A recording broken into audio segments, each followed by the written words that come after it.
मोदी आइन् विश्वेश्वर प्रसाद कोइराला।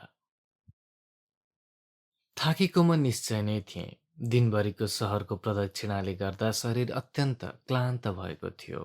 आँखा पनि बीचबीचमा थकानले भारी भएर त्यसै चिम्लन खोज्थे। तर साथै मछुवार्नीको कथाले उत्तेजित पनि हुन्थे। त्यसै बखतमा सन्ध्या सिद्ध्याएर मिसरजी पसलभित्र पसे। उनले भने, मोदी आइन्, बाबुलाई राम्ररी खुवायोरी सुताउनु, म बाहिरै खान्छु। धेरै राति भएपछि फर्कुला, 2 स्टेसन अगाडि जानु छ। गाडी पनि आउने बखत भयो, म हिँडे। म हतारिएर उनिनेर पुगेँ र ढिपी गर्न थालेँ। म पनि जान्छु। मिसरजी यसपालि त केही गर्दा पनि मानेनन्। मोदी आइनले पनि भनी, कहाँ जान्छौ थाकेको शरीरलाई लिएर यो रातमा? मिसरजी आइहाल्छन् नि फर्केर 4-5 घन्टामा। ल हिँड, खाएर सुत। म भन्टाको तरकारी भुटिदिन्छु, दुध र भुजा खानु। मिसरजी स्टेसनतर्फ लागे। मोदी आइन् चुलोमा बसेर भन्टा तार्न थाली। भित्रको कोठामा मोदी खोक्दै बसिरहेको थियो। म एकछिन एक्लै चौकीमा बसेर अँध्यारोले ढाकेको दरभङ्गा सहरलाई हेर्न थालेँ। बीचबीचमा झल्यास्स भएर मछुवार्नीको सम्झना हुन्थ्यो, सम्झिन्थे। अहिले जुन पोखरी रात्रिको निष्पष्ट अन्धकारमा विलीन भएको छ, त्यसैको किनारामा त्यो बस्ती, यही पसलको थलोनेर कतै। म चौकीमा धेरै बेरसम्म बस्न सकिनँ। चुलोनेर पुगे। मोदी आइनले भने, भोक लाग्यो नानी, बस एकछिनमा सबै थोक तयार पारिदिन्छु। मैले भने, मोदी आइन्, महाभारतको कालका मानिसहरू त्यति पछिसम्म बाँच्छन् र मछुवर्नी थिई र साँच्चै? उसले भने, किन बाँच्दैनन्? प्रेतात्मा भएर जुग जुगान्तरसम्म बाँचिरहन्छन्। आफ्ना प्रियजनहरूको नजिकै भइरहन खोज्छन्। कुनै न कुनै बाच्छाले, कुनै न कुनै पूर्ति नभएको कामनाले उनीहरूलाई अमर पारेर मृत्युलोकमा दृश्य अदृश्य आकारका रूपमा घुमाइरहन्छ। मैले पक्क परेर सोधेँ, अहिले पनि होली त त्यो स्वास्नी मानिस? मोदी आइनले तरकारीलाई आगोबाट झिकी र भनी, होली नि, ल बस खान। उठेर गएर पिर्का लिएर आई र मलाई बस्न भनेर उसले मनेर राखिदिए। यो नौलो ठाउँमा एउटी नौली आई मैले दिएकी दुध, भुजा, गुड र भन्टाको तरुवा खाँदा मलाई बडो बिरानो र एक्लो भएको अनुभव भयो। घरमा आमालाई सम्झे, बालाई सम्झे भाइ बहिनीहरू अघि नै खाएर सुतिसके होलान्। मिसरजी कहिले फर्कने हुन्? आएनन् भने? मेरो मन आत्तियो।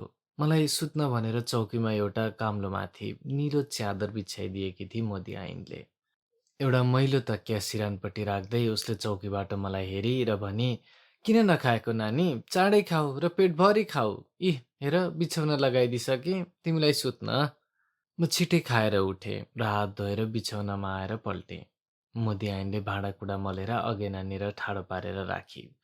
अनि एउटा डिबरी लिएर आई र त्यसलाई चुलोमाथि राखिदिए। तारमा झुन्ड्याएको लालटिनलाई निभाइदिए। अब केवल चुलोमाथिको मुस्लो धुवाँ फ्याँकिरहने डिबरीको रातो राकोले त्यहाँ क्षीण प्रकाश दिन थाल्यो। बाहिर निर्जन रात्रिको असङ्ख्य किराहरूको मसिनो आवाज मात्र थियो। मोदी आइनले एकचोटि कोठाको चारैतिर हेरेर सबै कुरो ठिक भएर मलाई हेर्दै भनी, ल अब सुत, डराउनु त डराउँदैनौ नानी? मैले बडो बलपूर्वक साहस देखाउँदै मुन्टो हल्लाएर भने, डराउँदिन। जाँदा जाँदै उसले भने, म त्यही भित्रको कोठामा हुन्छु, चाहिए मलाई बोलाउनु, मोदी आइन् भनेर है। ऊ जाने बित्तिकै रात्रि निष्पष्ट एकान्त भयो। डिबियाको रातो शिखा कहिले हल्लिन्थ्यो र त्यसैका साथ कोठामा तमाम छायाहरू पनि हल्लिन थाल्थे। भित्ताका छायाहरू, ढिकीको, गुन्टाको लट्ठीको, बोराको छाया कहिले कहिले दायाँ बायाँ गरेर हल्लिन्थे, पिङ खेलेको जस्तो, र कहिले मच्चिन छाडेको एकै ठाउँमा थर्किन थाल्थे। डिबियाको बत्ती कहिले कहिले चट चट गरेर चर्किन्थ्यो र बत्तीको मुखमा गाँठै गाँठा बन्दै जान्थे। केवल धुवाँको मुस्लो एकनाससँग छानापट्टि गइरहेको थियो। मलाई बिस्तार बिस्तार डरको सञ्चार हुन थाल्यो। यसरी एक्लै म कहिले पनि सुतेको थिइनँ। मछुवार्नीको कथा पनि झलझल सम्झन थालेँ। मेरो मुटु डरले काँप्न थाल्यो र शरीरमा काँडै काँडा उम्रियो। लाग्यो बाहिर निशब्दतालाई भङ्ग गर्दै पानीमा कसैले छप्प गर्यो। म एकछिन भयभीत भएर कराएँ, मिश्रजी! मोदी आइनले भित्रैबाट सोधी, के भयो नानी? मैले भने, अडा पोखरीको पानीमा छप्प भयो। उसले भने, सुत सुत, माछा उफ्रेको हो पानीमा। मोदीले प्राणै दिउँला जस्तो गरेर लहरे खोकी खोक्न थाल्यो। मोदी आइनले कुन्नी के भन्दै उसको छातीमा मालिस कस्न थाली। मोतीले भने कफ भरेको गलाले भन्यो, "ओहो, मर्न पाए नि हुन्थ्यो।" मोदी आइनले भने, "के राति अमङ्गल कुरा भनेको मोदी? मालिसले अब तिमीलाई ठिक हुन्छ। सुत्ने कोसिस गर।" एकछिनपछि भित्र कोठाको हलचल शान्त भयो। सायद तिनीहरू सुते। मोदीले भारी आवाजले एकनाससँग सास फेरेको बाहिर सुनिन थाल्यो।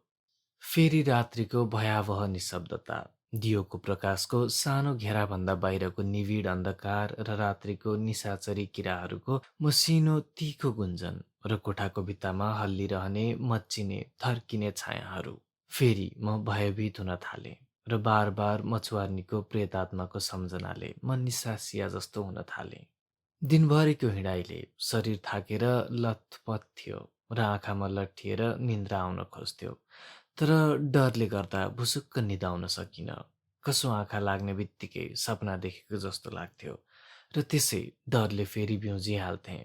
सपना र विपना दुवैमा एक नासको डरले तस्बिर मात्र खिचिन्थे। एकचोटि त्यसै आत्तिएर फेरि चिच्याएँ, "मिश्रजी!" मोदी आइन् के भो भन्दै आई।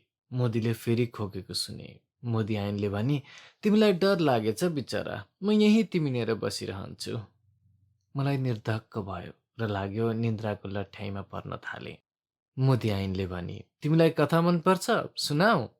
मैले बडो आश्वस्त मानेर भने, "सुनाऊ मोदी आइन।"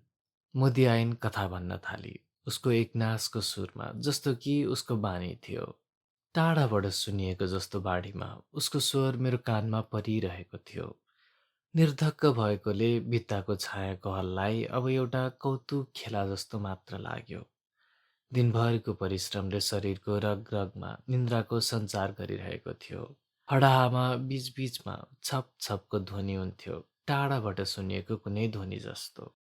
बिहान स्टेसनको कोलाहल र हुलमुलको दृश्य, लालदरबार, हात्तीसार र सहरका अरू दृश्यहरू मेरो थाकेको मस्तिष्कमा धोइएको रङ जस्तो फिक्का हुँदै गइरहेका थिए।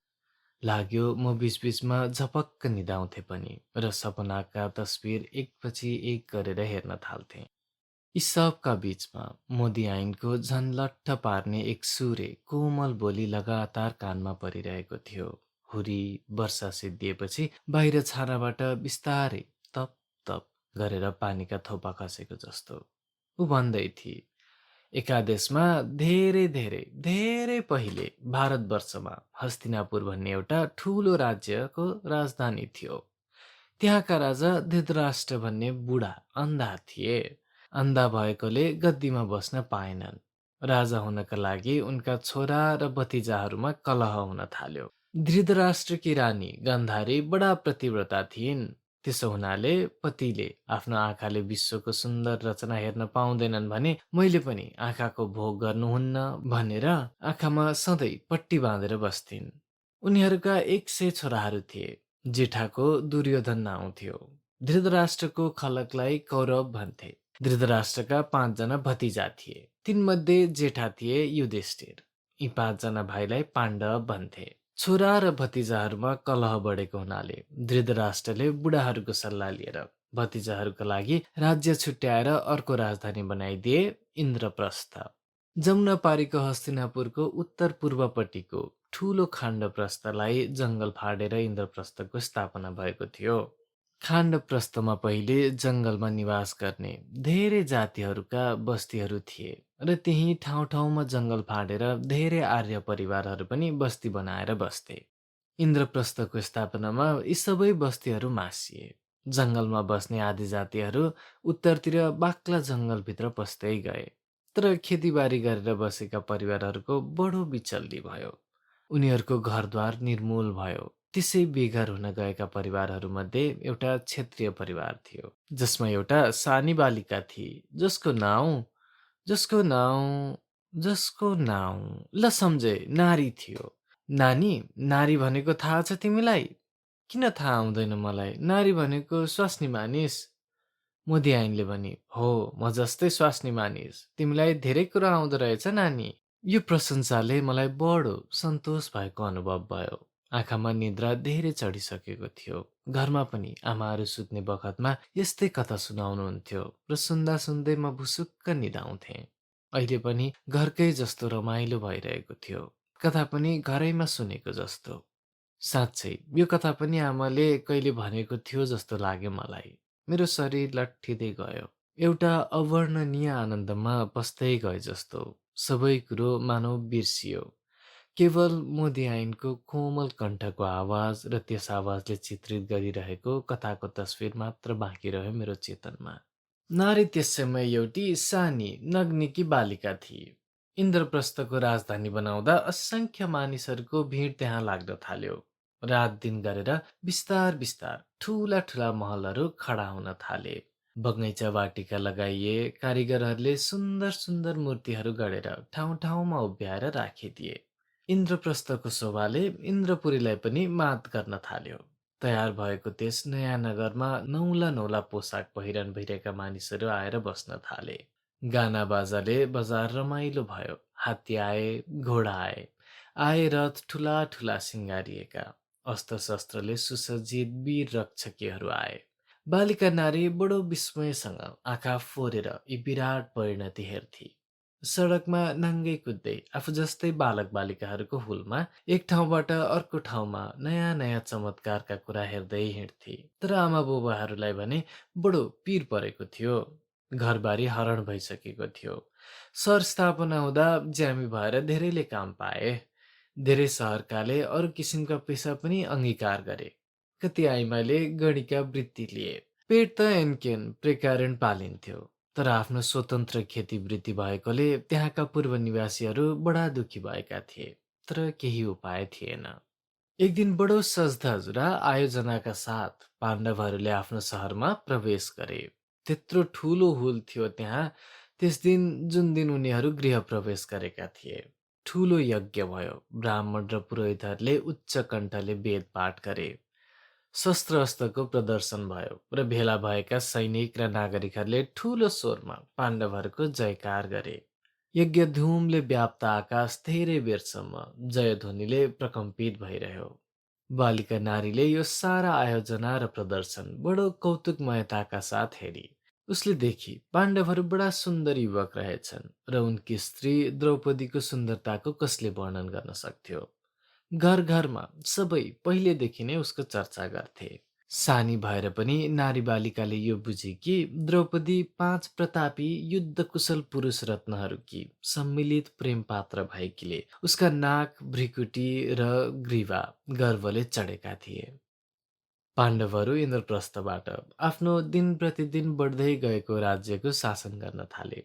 इन्द्रप्रस्थले एउटा राजधानीको साधारण गतिमा प्रवेश गर्यो। त्यहाँका नागरिकहरू आफ्ना आफ्ना वृत्ति र रोजगारमा लागे। सहरको नूतनता बिस्तार बिस्तार समाप्त हुँदै गयो। विस्थापित परिवारहरू पनि एक एक गरेर नगरका स्थायी नागरिक परिवारमा परिणत हुँदै गए र उनीहरूले क्रमशः पूर्ण रूपले नागरिकतालाई ग्रहण गर्न थाले। नारी बालिकाबाट अलि ठुली हुँदै गई। कम्मरमा कन्दनीको सहाराले सानो वस्त्रखण्ड पेर्न थाली। तर हस्तिनापुरको दुर्योधनको दरबारमा र इन्द्रप्रस्थको युधिष्ठिरको दरबारमा भृतृ प्रतिस्पर्धा बढ्दै गयो नित्यप्रति। दुर्योधनलाई पाण्डवहरूको बढ्ती भएको असह्य हुन थाल्यो। उता पाण्डवहरू पनि प्रतिरक्षाको तयारीमा लाग्न थाले। दुवैमा युद्ध त भएन, तर सामरिक तयारी हुन थाल्यो। एक प्रकारको शीत युद्धको वातावरण बन्न गयो हस्तिनापुर र इन्द्रप्रस्थका बीच। बाहिर देखाउन भने औपचारिक सम्बन्ध राम्रो नै राखेका थिए। परिवारहरूले गर्नुपर्ने सामाजिक अथवा धार्मिक अनुष्ठानहरू दुवै परिवार सम्मिलित भएर गर्थे। तर भित्रभित्र वैरको भावना पनि बढ्दै गएको थियो। दुवैतर्फका धेरै बुढापाकाहरूले यसलाई शान्त गराउने प्रयत्न पनि गरे। एक दिन दुर्योधनले ठुलो जुवाको आयोजना गरेर युधिष्ठिरलाई निम्त पठाए। तिनताका दूत छात्र धर्म अध्ययनको मर्यादापूर्ण मनोरञ्जन मानिन्थ्यो। युधिष्ठिर लावा लस्कर लिएर हस्तिनापुर आए। दुर्योधनले ढोकासम्म आएर उनको स्वागत सत्कार गर्यो। भन्छन् दुर्योधनको मामा शकुनीले जाल गरेर प्रत्येक बाजीमा युधिष्ठिरलाई हराउँदै गए रे। जुवाको नसा चढेको युधिष्ठिर किन मान्थे? एक एक गरेर उनले दाउमा मुद्रा राखे। फेरि मणिमाणिक्य आदिहरू अनि यावत चल सम्पत्ति। पछि जुवा रन्किँदै जाँदा राजपाट हराक्दै हार्दै गए। अन्तमा पागल भएर र आफ्नी पत्नी द्रौपदीलाई पनि दाउमा राखे। मारा भन्ने तुमुल स्वरले धुतस्थल कम्पित गर्दै कौरवहरूले द्रौपदीलाई जितेका थिए। र भन्छन् आफ्नो इबी साध्न राजसल्लाह भएकी द्रौपदीलाई सारा सभाको माध्यममा निर्वस्त्र पारे रे दुशासनले, जो दुर्योधनका एउटा दुस्साहसी भाइ थिए। निर्जन निकुञ्जमा प्रभावित भइरहने कुन निर्झरिणीको अजस्र ध्वनि जस्तो मोदियाइनको बोली नथामिएर मानव बगिरहेको थियो। मेरो थाकेको र निद्राले भरिपूर्ण भएको मस्तिष्कको कुनै भित्री तहमा त्यो एकनाससँग बज्रिरहेको थियो। कहिले कहिले लाग्थ्यो म निदाइसकेको छु र सपनाका तस्विर मेरो निद्रित चेतनाका उप कथाको धारावाहिक क्रममा एक एक गरेर परिरहेका थिए। कुनी कहिले हो त्यो पनि सम्झना छैन। एकनासको स्वरमा कथाको वर्णन गर्दा गर्दै मोदियाइन मेरो अर्धचेतनामा इन्द्रप्रस्थकी एउटी नारीसँग मिसिन पुगे। लाग्थ्यो एकदम सपनाका कुरा हुने सबै, केवल ध्वनि मात्र बाहिरबाट परिरहेको थियो मेरो कानभित्र। र त्यो ध्वनि थियो मोदियाइनको कण्ठको, एकनासको। सायद यो पनि हुन सक्छ मेरो कथा सुन्ने उत्सुकताको जोरले गर्दा कान त खुला रहे, तर मेरो बालकको कलिलो शरीर थाकेर निदाइसकेको थियो। कुन्नी कहिले देखियो मोदी आइनले आफ्नै जीवनको वृत्तान्त जस्तो गरेर भन्न थाली। मेरा आमा बुबाहरूले भने द्रौपदीको चिरहरण एउटी नारीको अपमान मात्र होइन कि ठुलो अनिष्टको अपरिहार्य सूचक हो। घर घरमा यसको चर्चा भयो र सबै अनिष्टको आशंकाले त्रस्त भए। लगतै फेरि पाण्डवहरूले वन जानु पर्यो 12 वर्षका लागि। इन्द्रप्रस्थ बिरान भयो। त्यहाँका ठुला ठुला दरबार खाली भए। मानिसहरूको रोजगार खोजियो। त्यहाँका नागरिकहरू एक एक गरेर हस्तिनापुर लागे। इन्द्रप्रस्थ एकदम शून्य भयो। हाम्रो परिवार क्षेत्रीय भएकोले मेरो बा इन्द्रप्रस्थको पाण्डव दरबारमा रक्षा दलको तल्लो कक्षाको एउटा पदाधिकारी हुनुभएको थियो। हाम्रो खेतबारी नष्ट भएपछि बाले सानो पद भए पनि जागिर खानु परेको थियो र जसबाट हामी नयाँ जीवन बिताइरहेका थियौँ, एक प्रकारले निर्धक्क भएर। त्यो पनि फेरि खोसियो। पाण्डवहरू वन गएपछि इन्द्रप्रस्थमा दुर्योधनको कब्जा भयो र त्यहाँका रक्षकहरू सेवामुक्त गरिए, किनभने रे पाण्डव पक्षी भएकाले कौरव दलमा यिनीहरूलाई सामेल गर्दा सुरक्षा हुँदैन भनेर। हाम्रो परिवार फेरि बिचल्लीमा पर्यो। हामीहरू जस्तै बिचल्लीमा पर्ने असङ्ख्य परिवारहरू थिए र उनीहरूकै सहर हामी पनि ताती लाग्दै पश्चिमतिरको ठुलो राजधानी हस्तिनापुर पुग्यौं। म त्यस बखतमा 8-9 वर्षकी हुँदै हुँ। आमा बा म र मेरो सानो 4 वर्षको भाइ शरणार्थी भएर हस्तिनापुर आयौँ। तर त्यहाँ हामी क्षत्रियहरूको सम्मान अनुकूल काम कहाँ पाउँथ्यौँ र। पाण्डव पक्षीय भएकोले कौरवको सेना हाम्रो लागि वर्चित थियो। बा पनि आफू पाण्डव पक्षीय भएको कुरा चारैतिर सगर्व भनी हिँड्नुहुन्थ्यो। धेरै दिनपछि दर दर ठोकर खाँदा गल्ली गल्ली भट्किएर कामको खोजीमा एक ठाउँबाट अर्को ठाउँ गर्दा गर्दा पनि केही सिप नलागेर जमुनाको तट्नेर कौरवहरूको दुर्गको बाहिरी पर्खाल भन्दा पनि बाहिर, जहाँ बकाइनो र बबुलको ससाना रुखहरूको झ्याङझ्याङै थिए र जहाँ पर्खाल बनाउँदा फ्याँकिएका साना ठुला ढुङ्गाहरू जताततै लडिरहेका थिए, हामी एउटा छाप्रो बनाएर बस्न थाल्यौँ। बा दिनभरि नगरमा गएर काम गर्नुहुन्थ्यो र दैनिक आर्जनले जे जति हुन्थ्यो त्यसैले हाम्रो गुर्जान भइरहेको थियो। यसरी हुर्किँदै गएँ, वयस चढ्दै गयो। किशोरी भएँ र यौवनको प्रमुख खुड्किलोमा उभिन पुगेँ। आमा भन्नुहुन्थ्यो, नारी तैँले रानी हुने जीव पाएकी छस्, लायककी छस् त। म मक्ख पर्थेँ र एकान्तमा गएर एउटा ठुलो ढुङ्गा पछिल्तिर बसेर त्यहाँका जङ्गली झ्याउ, पात र फुलहरूले आफूलाई सिँगार्थे र आफ्नो अनुहारलाई धेरै बेरसम्म झुकेर हेरिरहन्थेँ। म अग्ली थिएँ र कसिएर टम्म परेको स्थूलता बाघिनका साथ मेरो सारा शरीरमा फैलिएको थियो। तिनताका केही काम नपाएर म जङ्गलमा चहारी चहारी हिँड्थेँ। त्यसै आनन्दले शरीरलाई फुरुक्क पार्दै हरिणीको चालमा हस्तिनापुरबाट मृगयाका लागि कहिलेकाहीँ राजकुमारहरू त्यतै आउँथे। आमा आत्तिएर मलाई छाप्रोभित्र हुल्नुहुन्थ्यो। भन्नुहुन्थ्यो, तँलाई देखेर हेरेर लैजालान् दरबारमा नर्तकी बनाउन तँलाई। कहिले पनि नबिर्सियोस्, तँ क्षत्रिय कुमारी होस्। म छाप्रोको पालबाट शिकारमा हिँडेका राजकुमारहरूलाई हेर्थेँ र उनीहरूका साथै आएका उनीहरूका जस्तै तेजिला घोडामा चढेका उनका सिकारी सैनिकहरूलाई पनि लाग्थ्यो कस्ता राम्रा पुरुष छन् ती सबै। एक दिन म त्यसै भौतारिँदै हिँडिरहेकी थिएँ जङ्गलभित्र। चैतको महिना थियो। सुगन्धीले भरिएको वायुमा जङ्गलका पात लहराहरू बराबर सिहरिँदै काप्दथे। रुखहरूमा बसेर चराचुरुङ्गी चिरिबिरी गरिरहेका थिए। कहिले कहिले कोइलीको तीखो कुजनले वन कन्किन्थ्यो। मैले आफ्नो शरीरलाई थरीथरीका फुलले सिँगारेकी थिएँ, राता सेता पहेँला फुलहरूले। त्यसै बखतमा आफ्नो दलबाट छुटिएको एउटा अश्वरोही युवक देखा पर्यो। सूर्यको रश्मि उसको मुखमा सोझै परिरहेको थियो, जसले उसको किञ्चित रक्तिम वर्ण भएको अनुहारमा पसिनाले गर्दा टाढाबाट मलाई ज्योति टल्केको जस्तो लाग्यो। उसका काला कपाल तट परेर गर्दनमा घोडाको चालका साथ उफ्रिरहेका थिए। हठात मलाई लाग्यो कि म एक्लै छु यो विराट जङ्गलभित्र एउटा अति सुन्दर सैनिक वेशधारी युवकको अगाडि। मलाई त्यसै लाजले छोप्यो। आफूलाई लुकाउन म एउटा मौलछीको रुखको फेद पछिल्तिर उभिएँ। त्यहाँबाट बिस्तारै टाउको झिकेर युवकको सुन्दरतालाई हेरिरहेँ। अश्वारोही युवकले मलाई देखेछ। ऊ घोडालाई मनेर उभ्याएर ओर्लियो र मेरो एक कदम समीप आयो। हाम्रा चार आँखा भए। म लाजले गाडिए। उसले भन्यो, हे सुन्दरी, तिमी को हौ? अप्सरा, किन्नरी, गन्धर्व को हौ? मनुष्य नारी त होइनौ निश्चय नै। यस्तो सुन्दरता पृथ्वीमा कहाँ उपलब्ध हुन्छ र? मलाई लाग्यो मेरो कानमा अमृत चुहिरहेको छ। मैले बडो यत्नसँग यति मात्र भने, हे सुन्दर युवक, म एउटी मानव नारी हुँ, क्षत्रिय कुमारी। अनि उसलाई हेर्न नसकेर मैले आँखा भैँमा गाडेँ। हाम्रो प्रेम त्यसरी अकस्मात प्रारम्भ भयो, एक दृष्टिमै। तिन ताकाको चलन अनुसार जङ्गलमै हाम्रो स्वयम्वर भयो अनि मैले उसलाई आमासँग भेटाउन हाम्रो छाप्रोमा लगेँ। उसले भन्यो, माता, एउटा कौरव पक्षीय क्षत्रिय सैनिक हुँ।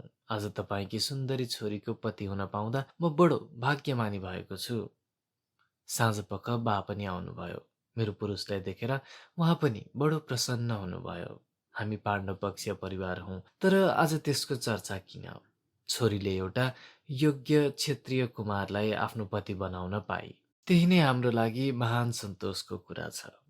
उसले त्यही रात मलाई आफूसँगै घोडामा चढाएर आफ्नो घर लिएर आयो। आमाले रोएर, बाले आशीर्वादका साथ र भाइले म पछि पछि आउँला तिमीलाई भेट्न भनेर बिदा दिए। एउटा पुरुषको न्यानो स्पर्शको अनुभव गर्दै हृदयमा आमा, बा, भाइलाई मायाका साथ सम्झिँदै म पत्नी भएर आफ्नो ससुर गृहका लागि हिँडेँ। हाम्रो गाउँ हस्तिनापुरभन्दा उत्तर पश्चिमतिर स्थित थियो। मध्यरात हुँदो हामी घर पुग्यौँ। पति पहिले घोडाबाट बुर्लुक्क हाम फालेर ओर्ले र अनि मलाई सहारा दिँदै झारे। उनले अन्धकारमा आमालाई घरको ढोका उघार्न भन्दै भने, आमा, हेर त आज कस्तो कोसेली ल्याएको छु, हेर त छिटै। अनि उनले मलाई हेरे। म मायाले गदगद भएर उसँग टाँसिँदै गएँ। सासूले ढोका उघार्नुभयो र दियो उचालेर मेरो मुखलाई गौरसँग हेर्नुभयो अनि बडो स्नेहको स्वरमा भन्नुभयो, बहू, आऊ आफ्नो घरभित्र। त्यसपछि उहाँले आफ्नो छोरालाई भन्नुभयो, साक्षात् लक्ष्मीलाई आफ्नो घरभित्र हुल्न थालेको छस्, यिनको बडो कदर गर्नु, लक्ष्मी स्वरूप बहू हुन् यिनी मेरी। हाम्रो घर सानो थियो, 4 जनाको, सासू, देवर र हामी दम्पति। तर पारस्परिक माया र हाम्रो पति पत्नीको प्रणयले मलाई लाग्यो कि स्वर्गमा पनि योभन्दा सुख प्राप्त हुन्न। जङ्गलैको छेउमा हाम्रो गाउँ थियो। क्षेत्रीहरूको एउटा सानो गाउँ। सबै परिवारहरूको मुख्य पेसा खेती थियो। तर घरमा दाजुभाइ छन् भने सैनिक सेवामा जागिर खान भनेर धेरै हस्तिनापुर जान्थे। हाम्रो घरको खेतीको आयस्तना सानो थियो। त्यसो हुनाले मेरो दुल्हाले पल्टनमा जागिर खानु परेको थियो र उनले आफ्नो योग्यताले सेनामा राम्रो पदोन्नति गर्दै आएका थिए। उनी दिनभरि हस्तिनापुरमै रहन्थे र रात परेपछि घोडा दौडाउँदै घर आइपुग्थे। सासू हाँसो पनि गर्नुहुन्थ्यो। आजकल मेरो जेठो छोरालाई घरको माया खुब बढेको जस्तो छ। बडा रमाइला दिन थिए मेरा 3 ताका। मेरै वयस्का धेरै केटीहरूसँग मेरो मित्रता भयो र हामीहरू डफ्फा बनाएर दिनभरि खेतीमा डुली हिँड्थ्यौँ। जङ्गलमा गएर गाईबस्तु र घरका लागि घाँसपात र दाउरा काटेर ल्याउँथ्यौँ। हाम्रो गाउँको समीप एउटा कुण्ड थियो। किनारैमा एउटा विशाल सूर्य मन्दिर भएको, त्यसैले कुण्डलाई सूर्यकुण्ड भन्थे। पर्वमा त्यहाँ मेला लाग्थ्यो र ग्रहण भएको समयमा त त्यहाँ झन् ठुलो मेला हुन्थ्यो, खुब घुइँचो। अरू बेला त्यहाँ शान्ति हुन्थ्यो। हाम्रो गाउँका आइमाईहरूको डफा त्यहाँ जान्थ्यो र त्यसै घाटको बज्रमा बसेर नाना थरीका कुरा गरेर जिस्किँदै हामी समय काट्थ्यौँ, या त्यसै लहडमा लुगा फुकाएर नुहाउन थाल्थ्यौँ। खुब रमाइलो गर्थ्यौँ। मेरो शरीरलाई देखेर साथीहरू भन्थे, "नारी, बडा ईर्ष्या लाग्छ तँलाई देख्दा। यस्ती राम्री पनि हुने हो हामी गृहस्थ आइमाईले।" मलाई लाग्थ्यो जीवन एउटा कहिले पनि समाप्त नहुने बसन्त हो। तिनताका देशभरि अमन चाहिँ थियो। दुर्योधनको प्रतापले चारैतिर शान्ति थियो। उनका सबै शत्रु पराजित थिए। पाण्डवहरूको कुरा सबैले बिर्सिसकेका थिए र म कहिले पनि नअगाउने प्रेममा परेर बेलुकी पख घरको सङ्घारमा बसेर पतिका लागि पर्खिरहन्थे। क्या रमाइला रात थिए तिनताका, प्रेमका आनन्दले टलपल गर्दै बित्ने रात। कहिले कहिले उनी नगरको दरबारको चर्चा गर्थे र भन्थे, पाण्डवहरूको वनवासको 12 वर्ष पुग्यो नि, गुप्तवास सिद्धिन अब कति दिन छ र? म भन्थे, अब पाण्डव आउँदैनन् यत्रो शान्तिलाई खलबलाउन। कहिले मनमा आशंका पनि हुन्थ्यो कि मेरो सुखको यो शान्तिमय जीवनमा कहीँबाट केही बाधा त पर्दैन। तर मन ढुक्क थियो। लाग्थ्यो जीवनको आनन्द र सुखलाई बाधा पुर्याउने कुनै लक्षणका काला बादल कतै पनि देखिँदैनन्। त्यस्तै रमाइलो र परम सुखमा मेरा दिन बितिरहेका थिए। मेरा मात्र होइनन्, हामी सबै नारीहरूका। पति प्रेममा, शान्तिको वातावरणमा, जबकि युद्धको सम्भावना मानिसको मनबाट बिलाइसकेको थियो। हामी शैलीहरू सूर्यकुण्डमा बसेर भन्थ्यौं, अब मानिसले युद्धबाट मुक्ति पायो। त्यस्तै आनन्दको समयमा एक दिन धेरै रात बितेपछि थाकेको अनुहार लिएर मेरो दुल्हा आए। मैले आशंकाले सोधे, "के खबर छ प्राणनाथ?" उनले भने, "पाण्डवहरू विराट राजाको दरबारमा रहेछन्। 1 वर्षको गुप्तवास सिद्धिएपछि आफ्नो अधिकार खोज्दै राजा दुर्योधन कहाँ संवाद पठाएका छन्।" मैले व्यग्र भएर सोधे, "अनि के हुने भयो?" उनले भने, "राजा दुर्योधनले विराट राजाको दूतलाई एकदम तिरस्कार गरेर फर्काइदिए।" त्यसपछि हाम्रा दिन दुश्चिन्तामा कट्न थाले। रात्रिको प्रणयमा खिन्नताको अनुभव हुन थाल्यो र दिउँसोका घडी उदासीनले भरिएका। मेरो मात्रै त्यस्तो अवस्था भएको होइन। हामी सबै नारीको एकै किसिमको अवस्था थियो। हामी दिउँसो सूर्यकुण्डमा भेला हुन्थ्यौं र राति आफ्ना आफ्ना दुल्हाले नगरबाट ल्याएको खबरको चर्चा गरेर समय बिताउँथ्यौं। कोही भन्थे सबै दक्षिण दुर्दिनका छन्। हेर, त्यो दक्षिणको फाँटमा हावा कसरी उम्लेर उडिरहेको छ। सूर्यकुण्डको दक्षिण पश्चिमपट्टि एउटा सानो फाँट थियो, साना साना ढुङ्गाले भरिएको, जसमा काँडा भएका साना झाडीहरू, घाँस र कुस मात्र उम्रिएका थिए। त्यस बाँझोपनले हामी अरू दिन पनि त्यसै डराउँथ्यौं। गर्मीको ताका त्यहाँको सुक्खा भूमि तातेर रन्किन्थ्यो र टाढाबाट हेर्दा लाग्थ्यो माटो तल कुनै प्रज्वलित अग्निकुण्ड हर हर गरेर बलिरहेछ, जसको रापले लपट जमिनबाट उठेर वायुमा टल्किन्थ्यो। वर्षामा मानव आकाश फाटेर त्यहीँ झर्न पुग्थ्यो र इन्द्रको वज्र भयङ्कर गर्जनका साथ बार बार त्यहीँ बज्रिन्थ्यो। वसन्तको कोमल ऋतुमा पनि त्यहाँ वैघ्न वायु लाग्थ्यो, सुसेली हालेर र उदास मनको आश्वास पोखिरहन्थ्यो। त्यस विराट बन्जर भूमिखण्डदेखि हामी त्यसै तर्सिन्थ्यौँ र भन्थ्यौँ, त्यो पापी ठाउँ हो, त्यसो हुनाले बन्ध्या माटो छ त्यहाँ। त्यहाँ कसैले आफ्नो घर बनाएन, कसैले हलो जोतेनन्, त्यहाँ फलफुल उमारेन, त्यसलाई कसैले आफ्नो तुल्याएन। त्यसो हुनाले त्यसै थलोलाई राजाले थलो भन्थे। कुरु राजाको सरकारी भूमि कुरुक्षेत्र। त्यही उम्लिरहेको घूर्ण वायुलाई देखाएर कोही सहेली आशंकामा भन्थे, "हेर, राक्षसी वायु खाँ खाँ गर्दै त्यहाँ बगेको।" कोही भन्थ्यो ढाडसको स्वरमा, "कौरव र पाण्डवहरूका बीच मेलमिलापको ठूलो प्रयत्न भइरहेछ रे। दुर्योधनलाई उनैका पक्षका बुढापाकाले सम्झाउन थालेका छन् रे। उता युधिष्ठिरहरू 5 वटा गाउँ लिएर मान्ने भएका छन् रे।" कुनै दिन खबर आउँथ्यो, धर्मात्मा युधिष्ठिरले लडेर किमार्थ राज्य नलिने अठोट गरेको छ रे। हामी तिनलाई धन्य पुरुष भन्थ्यौं। तर फेरि सुनिन्थ्यो भीम उफ्री उफ्री उत्तेजनाका कुरा गर्छन् रे। फेरि सुन्यौं कि द्रौपदीले धिक्कारिन् रे। "हे मेरा कहलाइएका वीरपति हो, के तिमीहरूले भरिएको राजसभामा भएको मेरो बेइज्जती बिर्स्यौ?" हामीलाई द्रौपदीका यस्ता इखका वचन नारीको मर्यादाको अनुरूप लागेन। भन्थ्यौं, 13 वर्षभन्दा अघिको एउटा असम्मानलाई सम्झेर आफ्नो सुलभ नारीत्वलाई तिलाञ्जली दिँदै के कुनै नारीले पुरुषलाई युद्धका लागि उत्तेजित गर्ने हो? त्यसै बखतमा एउटा आश्वासन दिने समाचार आयो कि द्वारकाबाट श्रीकृष्ण मध्यस्थताको प्रयत्नका लागि आइपुगेका छन् रे। यदुवंशका शिरोमणि समुद्र पर्यन्त जुन वृष्णि वंशको राज्य फैलिएको थियो त्यसका नेता, ती प्रतापी वीर पुरुषको कसले नाम सुनेको थिएन? हामी स्वास्नी मानिसहरू त झन् उनले मधुरा गोकुलका गरेका लीलाहरूको कथा सुनेर हृदयमा उनका प्रति उत्सुकता राख्थ्यौं। यद्यपि उनी पाण्डवका नाता पर्थे र उनीहरूकै पक्षपाती थिए, तर हामीलाई विश्वास भएको थियो कि उनको मध्यस्थताको प्रयत्न निश्चय नै निष्फल हुने छैन। उनलाई कतिले त देवताको अवतार मानेर पूजासम्म गर्थे। उनले गर्न नसक्ने के छ र? होइन सहेली हो भनी आपसमा हामी आश्वासनका लागि प्रश्न गरिरहन्थ्यौं। मलाई लाग्न थाल्यो हाम्रो सुखमय जीवनको आकाशमा देखा पर्न आएको बादलको टुक्रा फाटेर मिलाउने भयो। त्यसपछि फेरि पहिलेको जस्तै मनमा उत्सुकता लिएर म पतिका लागि साँझमा पर्खिरहन थालेँ। देवर ढुङ्गामा आफ्नो हतियार चम्काइरहेका हुन्थे। उनी भन्थे, भाउजू, पाण्डवहरूका कति शिरको रगत यसले खाने हो? मैले रिसाएर भने, देवर, कस्तो अशुभ कामना गरेको तिमीले साँझको बेलामा? के तिमीलाई आजकालको शान्तिको रमाइलो काल मन पर्दैन? छी! राति पतिको न्यानो छातीसँग टाँसिएर मैले बडो आश्वस्त स्वरमा भने, नाथ, अब त मेल होला श्रीकृष्णको प्रयत्नले। हामी यसै गरी प्रणयको रात्रि बिताइरहन पाऊला। रौँले ढकमक्क भएको उनको छातीमा मैले हात फेर्दै भने। उनले भने, खोइ कुन्नी प्राण प्यारी, हाम्रो राजा दुर्योधन सियोको टुप्पो जति पनि माटो नदिने रे पाण्डवलाई भनेर ढिपी लिइरहेका छन् रे।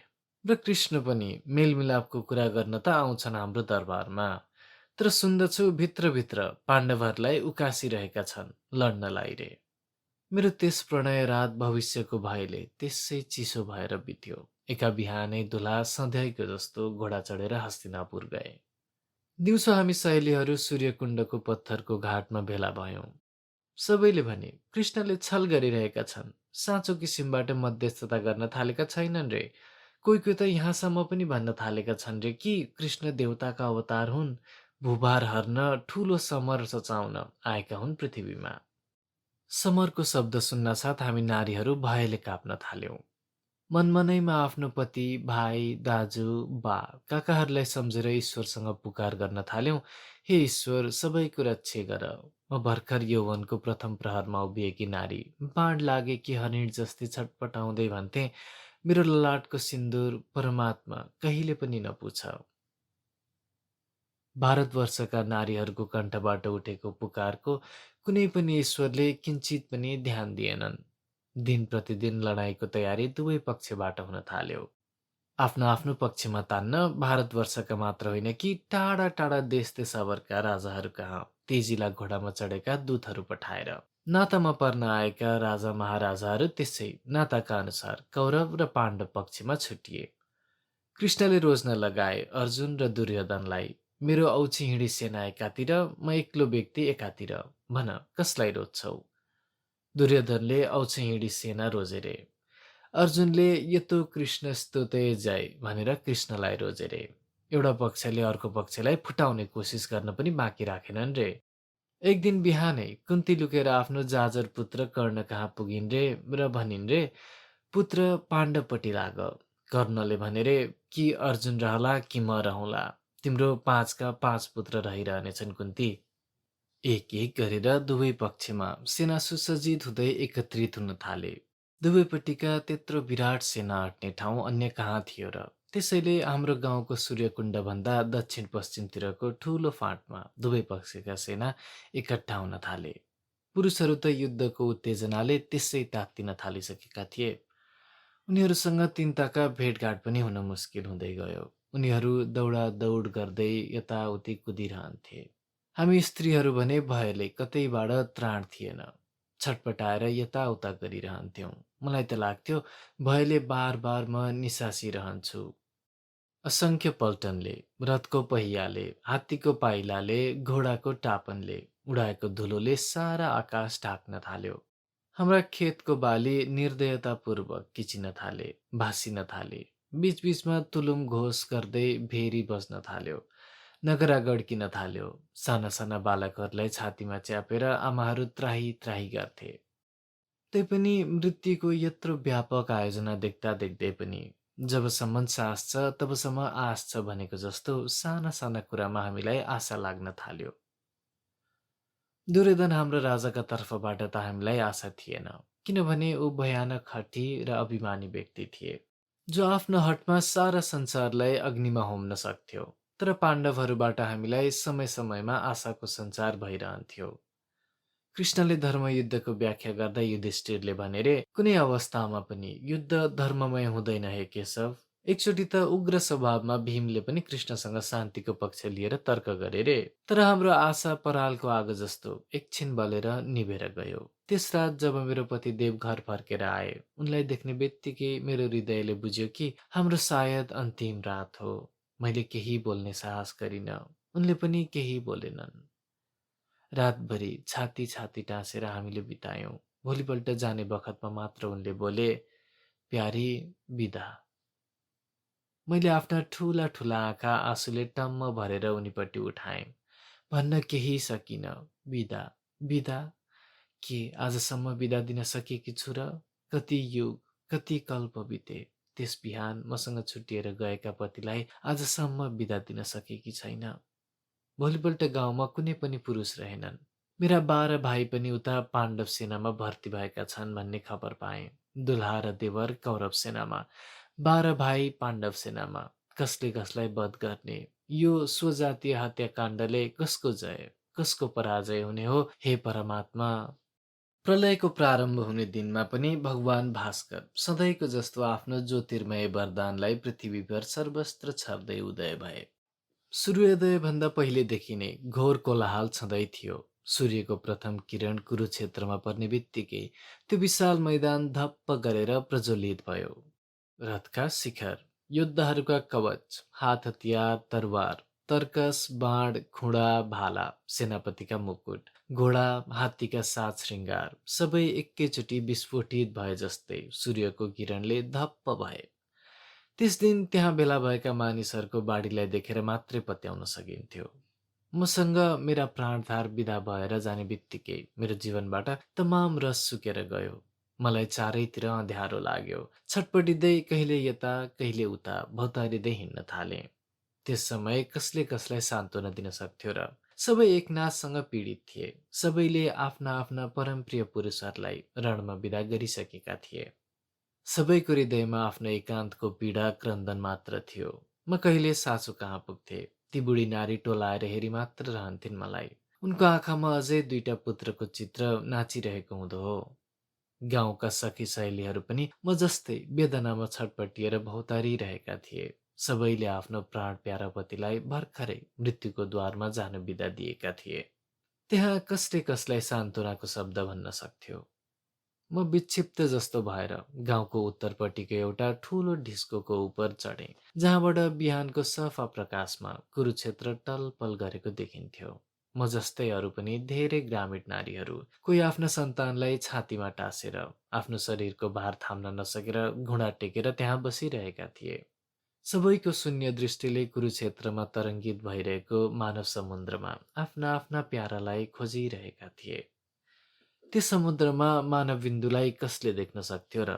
केवल देखिन्थ्यो मानव मांसको एउटा प्रचण्ड ठूलो पिण्ड, जसमा व्यक्ति लोप भएर बिलाइसकेको थियो, जसमा न कसैका प्राण प्यारा पति, न कसैका आँखाका तारा पुत्र, न कसैका प्रिय दाजुभाइ, न कसैका एकमात्र सहारा बा काका छुटिन्थे। राक्षसी मृत्युले तिनीहरू सबैलाई युद्धपूर्व नै एकाकार गरिदिसकेको थियो। हामी नारीहरू आफ्नो हृदयको क्षुद्र प्रेम लिएर त्यहाँ ढिस्कोमाथि बसेर आफ्ना प्राण प्याराहरूको खोजी गरिरहेका थियौं। कति विदेशमा हामी जस्तै नारीहरू नदेखिने रणक्षेत्रपट्टि शून्य दृष्टि दिइरहेका हुनन्, आफ्ना आफ्नालाई खोज्दै। पाण्डव पक्षीय सेना पश्चिमतिर उभिएको थियो, पंक्तिबद्ध भएर। मानव रातारात त्यहाँ मानिसहरूको एउटा विशाल जङ्गल उम्रिन गयो। उनीहरूमाथि सूर्य पूर्वबाट सोझै परिरहेको थियो। 7 औक्षहिणी सेना, 7 महारथी द्रुपद, विराट, दृष्टद्युम्न, शिखण्डी सात्यकी चेकितान भीमसेनका पछि युद्ध कौशलद्वारा विभिन्न रूपमा सङ्गठित भएर उभिएका थिए। बीचबीचमा लाग्थ्यो कुनै असह्य उत्ताउलोपनले त्यहाँको सेवामा हलचल हुन थाल्यो। चारैतिर शङ्ख र दुन्दुभिको तुमुल ध्वनि गुन्जन थाल्यो। लाग्थ्यो रथ, पैदल र हात्तीहरूबाट भरिएको त्यो भयङ्कर सेना उत्ताल तरङ्गले व्याप्त महासागरको समान क्षुब्ध भइरहेछ। रणयात्रालाई उद्धत पाण्डव र उनको त्यो विराट सेना चारैतिर दौडादौड, कोही रथमा आरूढ हुँदै, कोही हात्ती, कोही घोडामा, कोही कवच बाँध्दै गर्न थालेको हामीले देख्यौं। सेनाको अगाडि अगाडि भीमसेन, कवचधारी माद्रीकुमार नकुल र सहदेव, सुभद्रा कुमार, धृष्टद्युम्न र पञ्चाल देशीय क्षत्रियहरू थिए। यी सबैले भीमलाई अगाडि पारे। उनीहरूका सामुन्ने युद्धस्थलका लागि ठूलो खाली मैदान बीचमा छाडेर दुर्योधन बडो फुर्तीसँग सेनाको निरीक्षण गरिरहेका थिए। कृपाचार्य, द्रोणाचार्य, अश्वत्थामा, सिन्धुराज जयद्रथ, कम्बोजराज सुदक्षिण, कृतवर्मा, कर्ण, भूरिश्रवा, शकुनी इत्यादि आफ्नो आफ्नो औक्षिहिँडका साथ उभिएका थिए। एउटा ठूलो रथमा हामी सबैले पितामह भनेर चिनेका ढकमक सेतो भइसकेका भीष्म पनि थिए। हाय भीष्म, मर्ने बखतमा पनि यो के कुकृत्य गर्न तम्सिएर रणभूमिमा आएका छौ तिमी दुर्योधनको खटनमा। हाय पितामह, हाम्रो आदरणीय वृद्ध गुरुजन, हाय। हाय पञ्चाल कुमारी द्रौपदी, जो भर्खरै केही टाढासम्म आफ्ना पञ्चपति देवहरूलाई पुर्याएर दासदासीहरूद्वारा घेरिएर उपल्पलय नगरतिर फर्किरहेकी थिइन्। हाय नारी, हाय तिम्रो प्रतिहिंसाको भावना, जसले तिमीलाई अन्धवेगमा आफ्नो नारीत्वको स्वाभाविक हृदयतालाई बिर्साइदिइसकेको थियो। हामीले आफू नारी भएको स्थितिलाई सम्झेर आपसमा मुखामुख गर्यौं। आपसमा भन्ने सुन्ने कुरो त केही थिएन। हृदयको एकान्तको त्रासमय उद्विग्नता हाम्रो शून्य आँखाबाट च्याइरहेको थियो। गुफाको अन्धकारमा लुक्न गएको कुनै भयत्रस्त असहाय पशुको दिन अनुहारमा टल्केको आँखा जस्ता। एकैछिनमा अचानक भयङ्कर घोषका साथ एकैचोटि शङ्ख निदान भयो। भेरीहरू गजराजको स्वरमा गम्भीर घोष गर्दै बजे। नगडा गड्क्यो र लाखौं जनकण्ठबाट पृथ्वीलाई फाड्ने गरी जयध्वनि गर्ज्यो। त्यो कत्रो आवाज हुन गयो भने हामीलाई लाग्यो सहर्ष वज्र एकैचोटि गड्केर प्रचण्ड विस्फोटका साथ पृथ्वीमा खस्न पुगिरहेछन्। आमाहरूको काखमा छातीसँग टाँसिएर बसेका बालबालिकाहरू भयले निसासिएर र निलो मुखले रुद्रकण्ठमा आमा भनेर चिच्याए। मेरा धेरै सहेलीहरू पनि चित्कार गर्दै आफ्नो सुन्दर केशलाई, जसलाई कोरेर आज कसैले सुन्दर कबरी बनाएर आफ्नो शिरको शोभा तुल्याएका थिएनन्, लुच्दै विक्षिप्त जस्ती भएर भागाभाग गर्न थाले। म त चेतन शून्य थिएँ। घुँडा टेकेर चिउँडाले हत्केलामा थामेर नर्कको बाफमा टलपल गरेको कुनै दृश्य जस्तो अस्पष्ट कुरुक्षेत्रलाई एकटकले हेरिरहेकी थिएँ। त्यही कहीँ एउटा आश्वरोही पनि छ, जो मेरो हृदयको टुक्रा हो। हे परमात्मा, रक्षे गर त्यसको, रक्षे गर, रक्षे गर। त्यसै बखतमा पश्चिमपट्टि लाम लागेर उभिएको पाण्डवको सेनाबाट ज्वालामालाले युक्त सूर्यको किरणमा अग्निको समान चम्किरहेको एउटा रथ छुट्टिएर हलुको तेज चालले पूर्वपट्टि बढेर आयो। त्यसमा लागेको साना साना सैकडौँ घन्टी टुनटुन गरेर बजे र त्यसमा जोतिएका सेता घोडा मानौ घन्टीको तालमा थर्किँदै थिए। रथको पार्श्वमा एउटा लामो दण्डको उपर कपीको आकार अङ्कित भएको ध्वजा बिहानको पूर्वीयमा फरफराइरहेको थियो। रथको बागडोर समातेर बसेको सारथी आसनमा निष्फिक्री र मस्त किसिमको हकाइलाई देखेर लाग्थ्यो यो रथ रणका लागि होइन कि कुनै आमोद प्रमोद र बिहारका लागि जोतिएको छ। एउटीले औँलाले देखाएर पनि, हेर हेर त, सारथीको आसनमा बसेको त कन्हैया हो। साँच्चै नीलो वर्णको हँसिलो चेहरा, जसका बीचबीचमा टल्किने दाँत सूर्यको प्रकाशमा उनको अनुहारको चिल्लो कालिमालाई बार बार उद्भासित पार्थे। सिकीपुच्छरको रङ्गी बिरङ्गी मुकुट लगाएको, नाङ्गो देह, कम्मरमा रेशमी पिताम्बर पहिरेको त्यो सुन्दर पुरुष निसन्देह कृष्ण नै थिए र रथमा आरूढ रथपति अर्जुन थिए, जसले हातमा गाण्डीव, धनुष र बाण समाधि राखेका थिए। अर्जुनको उज्जवल कान्तिमय मुख सूर्यको प्रकाशमा टिलिक टिलिक भइरहेको थियो। रथ पलमै समरको प्राङ्गणको मध्यमा पुग्यो। कृष्णले रास खिचे। घोडा ठप्प थामिए। अचानक त्यहाँको खलबली थामियो, शङ्ख फुकिन थामियो, भेरीको शब्द रोकियो। ती असङ्ख्य सैनिकहरू आफ्ना आफ्ना ठाउँमा मूर्तिवत निशब्द भएर उभिरहे। पूर्वको बगिरहेको बतास थामियो, चराचर निशब्द भयो। लाग्यो तल समीको बोटबाट झर्ने पात भुइँमा खस्दा पनि सुन्न सक्थ्यौँ। अनि आर्त मानववाणी अर्जुनको कण्ठबाट केही विक्षिप्त स्वरमा निस्कियो, "मधुसूदन, सामुन्ने उपस्थित भएका युद्धका लागि आएका यी मेरा स्वजन समुदायलाई मारेर न विजय नै चाहन्छु, न राज्य, न कुनै प्रकारको सुख।" उनले भने, "हे जनार्दन, यिनीहरूले मलाई मार्ने भए पनि मारुन्, म यिनीहरूका विरुद्ध गाण्डीव उठाउँदिन।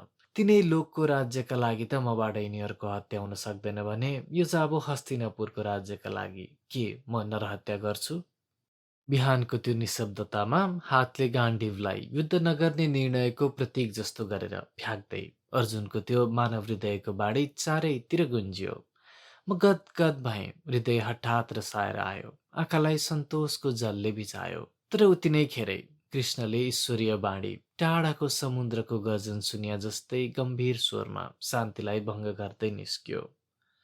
उनले भने, "हे पार्थ, तिमीलाई मोहले आक्रान्त गरेको छ। उठाऊ गाण्डीव र प्रविष्ट हो युद्धमा। यसमा विजयी भयो भने पृथ्वीको भोग गरौला र कथन कदाचित मारियो भने स्वर्गको भोग गर्न पुगौला।" अर्जुनको मानव हृदयले मानेन। शिर हल्लाएर उनले कृष्णको उपदेशलाई अमान्य गरे। कि साँच्चै आज कुरुक्षेत्रमा मानवता दैवत्वका उपर विजयी हुन आँट्यो? के अर्जुन आज ईश्वरलाई त्यागेर मानवको वरण गर्न कटिबद्ध भएका छन्? कृष्णले नाना किसिमको तर्क दिए, लामो व्याख्या गरे दर्शनको। म सूर्यकुण्ड गाउँको त्यो अग्लो ढिस्कोमा बसेर गीताका एक एक वचन सुनिरहेँ। स्वयं कृष्णको मुखबाट प्रभातको शान्त वातावरणमा कृष्णको सुरिलो वाणी अनुदिग्नतासँग स्पष्ट मेरो कानमा परिरहेको थियो। अर्जुन मानव हृदयको व्यथाले व्यतीत थिए। करुणाद्र भएर बार बार उनी शिथिल हुन्थे। मनुष्यको जुन नग्न रूप छ, करुणाको, हृदयताको, स्नेहको, प्रेमको, स्वजातीयताको, कौटुम्बिकताको, मैत्रीको, दयाको, त्यसैको साकार रूप थिए अर्जुन त्यस दिन। उता कृष्ण अनुदिग्न, शान्त, निश्चल, दृढ, आत्मनिर्भर भएर अर्तीको श्लोकमाथि श्लोक पढिरहेका थिए। उनले अर्जुनलाई सम्झाउँदै भने, "हे कौतेन्य, तिमीले आफ्नो कर्तव्य गर्नुपर्छ, निष्प्रिय भएर, अनासक्त भएर। निष्काम कर्मले पाप लाग्दैन। स्थितप्रज्ञ भएर मार सबै वैरीलाई।" हे कृष्ण, यो कस्तो उपदेश हो तिम्रो? निर्मम मानव सानातिना आशा आकाङ्क्षाले चालित हुने प्राणी हो। यसको सानो जीवनमा प्रणयको निवास छ। प्रियसँग क्षणका लागि भए पनि टाँसिने लोभ, पुत्रलाई चुम्बन गर्ने लोभ, मित्रताको आदान प्रदानमा बाँधिएर साक्ष्य जीवनको न्यानोमा बस्ने लोभ। तिमी पो कृष्ण देवता हौ स्वर्गका, जहाँको निवासी आफ्नो आत्मरत्व निष्प्रिय हुन सक्छ, करुणाहीन हृदय राख्न सक्छ, जसका आँखामा आँसु टल्किन दिँदैन, जहाँ मृत्यु छैन, अनन्तको जीवनको निष्काम हुन सकिन्छ। तर हामी मानव, हाय, कालका ग्रासी हामीमा त्यो कहाँ सम्भव छ? फेरि कृष्ण, यो कस्तो कर्तव्यको प्रेरणा हो तिम्रो? समरका लागि आफ्नो शाखा अर्जुनलाई बार बार उकासिरहने। के मानव जाति त्यसै मृत्युको दुर्मनीय सिमाना चौतारीबाट सङ्कुचित भएको छैन र? तिमी मृत्युलाई अस्वाभाविक किसिमबाट आह्वान गरेर त्यसलाई कर्तव्यको संज्ञा दिन्छौ?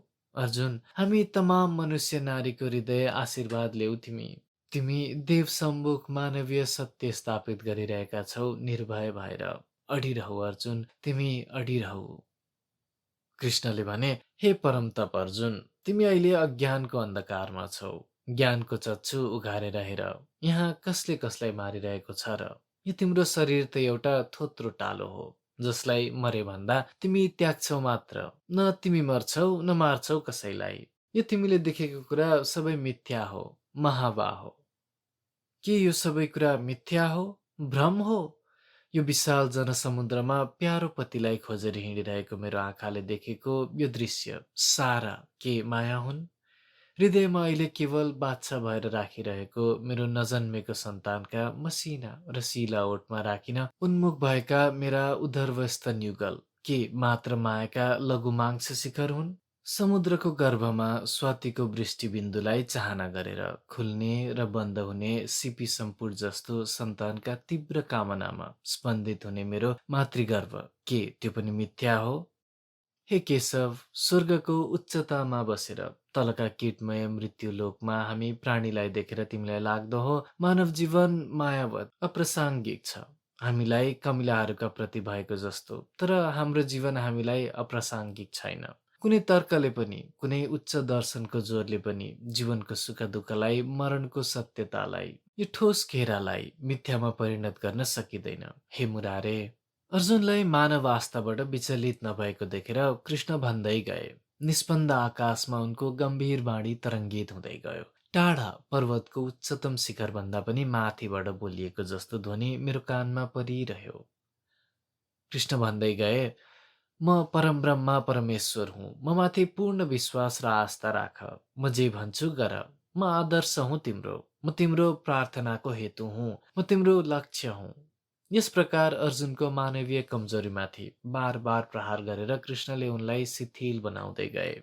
बिहानभरि कृष्णको एकनासको निर्विघ्न कण्ठध्वनि गुन्जित भइरह्यो। 18 अध्याय गीताको सम्पूर्ण पारायण भयो त्यस दिन। कुरुक्षेत्रमा प्रलय मच्चिनुभन्दा ठिक्क अघि विचरो एउटा क्षुद्र मानव देवताको रुद्र तेजको अगाडि कति बेर अड्न सक्थ्यो? अर्जुनको मानवाग्रह खुकुलो पर्दै गयो। तिनबाट बिस्तार बिस्तार मानवता निस्किँदै गयो र त्यसरी खाली भएको ठाउँमा उनमा दैवत्व भरिँदै गयो। अन्त्यमा कृष्णले मुख बाएर अर्जुनलाई आफ्नो ईश्वरीय प्रमाण प्रदर्शित गरे, आफ्नो विराट रूप देखाएर। अनि अर्जुन मानव रहेनन्, एकदम ईश्वरारूढ यन्त्र भए उनी। देवता चढ्यो उनमा, उनको बलिष्ठ भुजा काप्यो, फ्याँकेको गाण्डीवले टिपे र त्यसमा प्रत्यजन्य चढाए। 18 अध्याय गीता श्रवण गरिसकेपछि मानव रहँदैन, त्यो ईश्वरारूढ व्यक्ति हुन्छ र तसर्थ अतुल शक्तिबाट विद्युन्मय। अचानक रणक्षेत्रको निशब्दता भङ्ग भयो। शङ्ख र भेरीको निदान र सैनिकहरूको हुङ्कारले कुरुक्षेत्र कम्पित भयो। चारै दिशाबाट प्रबल वेगसँग वायु बग्न थाल्यो। आकाशमा घनगर्जन भयो। उन्मत्त भएका दैवी शक्ति सम्पन्न अर्जुनको गण्डीव टटकारका साथ युद्ध जुध्यो। दुवै सेना समरमा मिसिए, मानौ दुई विशाल पर्वत पङ्क्ति सरेर अगाडि बढ्दै आकाशमा टक्राउन पुगे। केवल अर्जुनमा मात्र देवता लागेको थिएन। गीताको उपदेश कृष्णले अर्जुनलाई मात्र सुनाएका थिएनन्। कुरुक्षेत्रमा एकत्रित भएका लाखौं सैनिकले गीता सुनेर आफू उन्मादमा आएको पाए। मानव यसरी नै अन्तमा ईश्वर शक्तिको अगाडि घुँडा टेकिदिन्छ, उन्मादित भएर, एक लक्ष्यपट्टि धावित भएर। युद्ध जुध्यो। 18 दिनसम्म अनवरत मृत्यु यन्त्र चालित भइरह्यो। कचकच कचकच मानिसका असङ्ख्य मानिसका कोमल गर्दन कचकच कचकच काटिँदै गए। तुलुम युद्ध घोषणा साथ प्रतिदिन सहर्षौं सहर्ष योद्धा काटिन्थे। ईश्वरारूढ भएका सहर्षौं कण्ठको रणहुङ्कार ज्वालामुखी जस्तो विस्फोटित हुन्थ्यो। तर मानव पुत्र मर्दा प्रत्येकले आफ्नो आफ्नो निश्वास छाड्थे, आफ्नो एकान्तको निजी उच्छ्वास। शिरभूमिमा लडे पनि प्रत्येक कबन्ध एकचोटि आफ्नो आफ्नो गोडामा नृत्य गरेर पछारिन्थ्यो। स्वर्गको कुन थलामा भोकाएको ईश्वर बसिरहेका थिए, उनको क्षुद्ध अझै निवारण भएको छैन। नरमुण्डमाथि नरमुण्ड चढाऊ उनलाई, मानिसका लासको हिमालय उनका सम्मुख खडा गर। बगाऊ शोणितको रक्तिम गङ्गा उनको प्यास मेटाउन। 18 दिनसम्म महाभारत मचिरह्यो। अन्तमा मृत्युको यन्त्र थामियो, छेदित हुने ग्रावीको अभावमा। युद्धमा केवल 7 जना बाँकी रहे। लाखौं पुरुष मारिए। पृथ्वी पुरुषबाट शून्य भयो। केवल विधवा नारी आफ्ना असहाय बाल सन्तानलाई आफ्नो पागल छातीमा टाँसेर बाँचिरहे यस लोकमा। कुरुक्षेत्र लाखौं मृत शरीरले पाटियो। त्यसपछि कुरुक्षेत्र श्वान, श्रृङ्खाल, गृद्ध तथा अरू मांसभक्षी पशुपक्षीहरूको अमङ्गलकारी क्रीडा र रवले मुखरित भइरह्यो, दुर्गन्धले भरियो। म विधवा भएँ र म जस्तै लाखौं नारी वैधव्यको शिकार भए। विधवा मरिसकेकी नारी हो, जसको देह कालान्तरमा ढलेर समाप्त हुन्छ। कुरुक्षेत्रको त्यो सब पर्वतमा कहीँ मेरो पतिको मृत शरीर पनि हुँदो, जहाँ म जस्तै अरू विधवा नारीका पतिहरूका शरीर थिए। जसलाई स्यालहरू, कुकुरहरू तान्दै, लुच्दै, किच्याउँदै टाढा टाढा पुर्याइरहन्थे, जसलाई चिल, गिद्धहरू आकाशमा उडाएर उत्तर भारतको विभिन्न ठाउँमा छरिरहेका थिए। ती सबै लास हाम्रा प्रेमी, हाम्रा पतिका लास थिए, हामी विधवाका। मेरो एउटा मृत्यु त कुरुक्षेत्रमा भयो, जुन दिन मेरो पति मरे होलान्। अर्को मृत्युका लागि धेरै दिन पर्खनु परेन।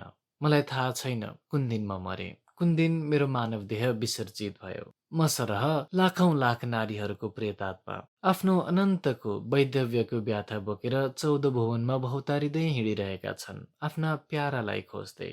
त्यस युग युगदेखि मेरो प्राणनाथको शरीर खसेको थलोमा आएर बसिरहेकी छु। अनन्तसम्म म बसिरहनेछु यस तलाउका किनारमा, जुन थलोलाई मेरा लागि मेरो प्रेमीको शरीरको अन्तिम स्पर्शले प्रिय बनाएको छ।